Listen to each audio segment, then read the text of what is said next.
علی بن حمزہ کا بیان ہے کہ میرا ایک دوست بنی امیہ کی حکومت کے کاتبوں میں سے تھا۔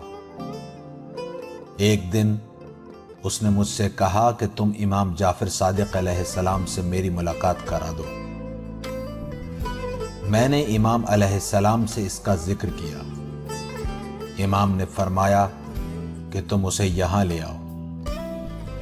میں اسے لے کر امام کی خدمت میں حاضر ہوا۔ اس نے امام سے کہا، میں آپ علیہ السلام پر قربان، میں بنی امیہ کے لوگوں کا ملازم رہا ہوں اور میں نے اپنی ملازمت کے ذریعے سے بے بہا دولت کمائی ہے اور میں نے حلال و حرام کی تمیز نہیں کی تھی۔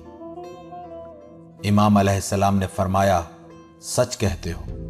اگر بنی امیہ کو ایسے آدمی نہ ملتے جو ان کے کاتب بنے اور ان کے لیے خراج اکٹھا کریں اور ان کے لیے جنگ میں حصہ لیں تو انہیں ہمارے حقوق چھیننے کی جرت ہی نہ ہوتی۔ اگر لوگ بنی امیہ کو خراج نہ دیتے تو ان کے پاس عام انسانوں کے برابر ہی دولت ہوتی۔ پھر اس شخص نے کہا، کیا اس سے نکلنے اور عہدہ برا ہونے کی آپ کے پاس کوئی ترکیب موجود ہے؟ امام علیہ السلام نے فرمایا، اگر میں بتا دوں تو کیا تم اس پر عمل کرو گے؟ اس نے عرض کیا، ضرور عمل کروں گا۔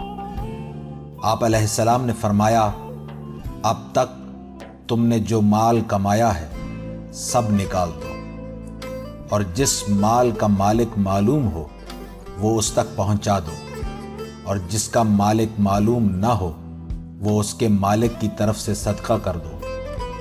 اگر تم نے ایسا کیا تو میں تمہارے لیے جنت کا ضامن ہوں۔ امام علیہ السلام کا فرمان سن کر وہ شخص کچھ دیر تک گردن جھکا کر سوچتا رہا۔ پھر اس نے کہا، میں آپ پر قربان، میں آپ کے فرمان پر عمل کروں گا۔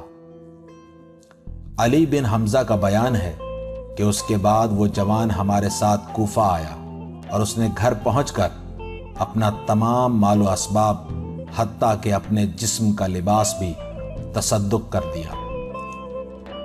ہم نے چندہ جمع کر کے اس کے لیے لباس خرید کر اسے پہنایا اور اخراجات کے لیے اسے کچھ رقم دی۔ چند ماہ بعد جب وہ بیمار ہوا ہم اس کی عیادت کے لیے جاتے رہے۔ ایک دن پہنچے تو اس پر نزاع کا عالم طاری تھا۔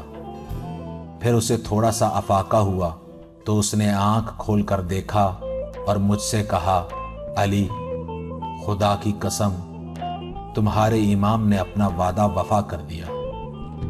اس کے بعد اس کا انتقال ہو گیا۔ ہم نے اس کی تجہیز و تکفین کی۔ یہاں سے فارغ ہو کر ہم امام جعفر صادق علیہ السلام کی خدمت میں حاضر ہوئے تو آپ علیہ السلام نے مجھے دیکھ کر فرمایا، اے علی، ہم نے تمہارے دوست سے کیا ہوا وعدہ پورا کر دیا۔ میں نے کہا، مولا، آپ نے سچ فرمایا ہے۔ اس نے بھی اپنی موت کے وقت اس بات کی تصدیق کر دی تھی۔